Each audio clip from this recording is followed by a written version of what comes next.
Donald Trump eats McDonald's on board a private jet during the campaign last year. Credit real Donald Trump. Instagram. Donald Trump has a penchant for junk food, and Elton John's played at deafening volumes, all while having his trousers steam-pressed when he is still wearing them, claims a colorful new inside account of his 2016 election campaign.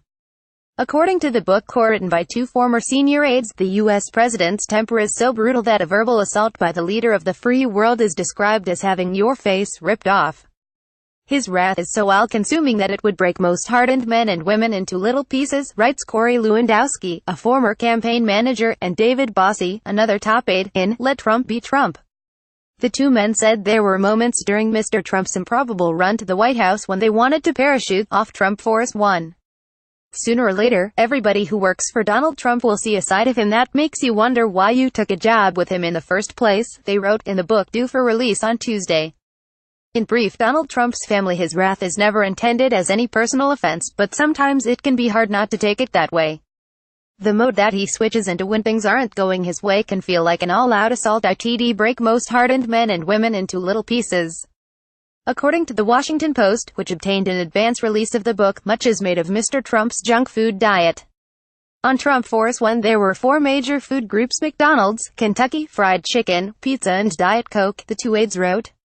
The plane's cupboards were stacked with Vienna fingers, potato chips, pretzels and many packages of Oreos because Trump, a renowned germaphobe, would not eat from a previously opened package. During the election campaign drive, Harold Bornstein, Mr. Trump's physician, released a note to say the then-candidate had extraordinary stamina and physical strength and would be the healthiest person ever elected president. A more detailed report revealed Mr. Trump's cholesterol to be a little elevated. U.S. President Donald Trump in his office aboard Air Force One at Andrews Air Force Base in Maryland. Credit Nicholas Fbt Images. The book also details the rise through the ranks of Hill Picks, Mr. Trump's 29-year-old communications director, and how when she was asked to join his campaign, the public relations executive thought he was referring to a publicity campaign for one of his properties.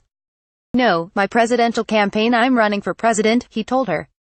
One of Miss Hicks' less glamorous jobs was to make sure that Mr. Trump's suits were pressed when they flew on his plane.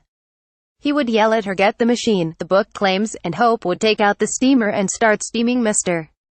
Trump's suit. While he was wearing it, she'd steam the jacket first and then sit in a chair in front of him and steam his pants trousers. On the many flights taken on Mr. Trump's plane, the future president would insist that Elton John be blared so loudly, his staff could not hear themselves think. The U.S. leader is known to be a huge fan of the British singer-writer, although the admiration is not mutual. Mr. Lewandowski was eventually fired from the team in June 2016. "It was his boss, son Don Jr., who pulled the trigger," he said. The book release comes after a difficult week for the president, which saw his former national security advisor Michael Flynn admit to charges that he lied to the FBI regarding his dealings with Russia.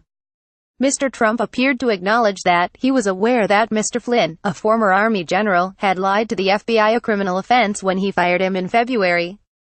In a tweet he wrote, "I had to fire General Flynn because he lied to the vice president and the FBI. He has pled guilty to those lies. It is a shame because his actions during the transition were lawful." There was nothing to hide. It later emerged that his lawyer John Dowd authored the tweet.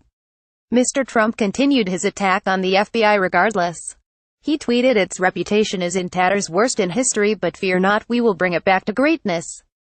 Meanwhile, Dianne Feinstein, a Democrat senator, became the most senior politician to hint at possible impeachment proceedings. Senator Feinstein claimed a Senate investigation into Mr. Trump's possible connections to Russia had revealed a possible obstruction of justice case against the president. She told U.S. television the Senate Judiciary Committee has an investigation going as well, and it involves obstruction of justice, and I think what we're beginning to see is the putting together of a case of obstruction of justice. I think we see this in the indictments, the 4 indictments and pleas that have just taken place, and some of the comments that are being made.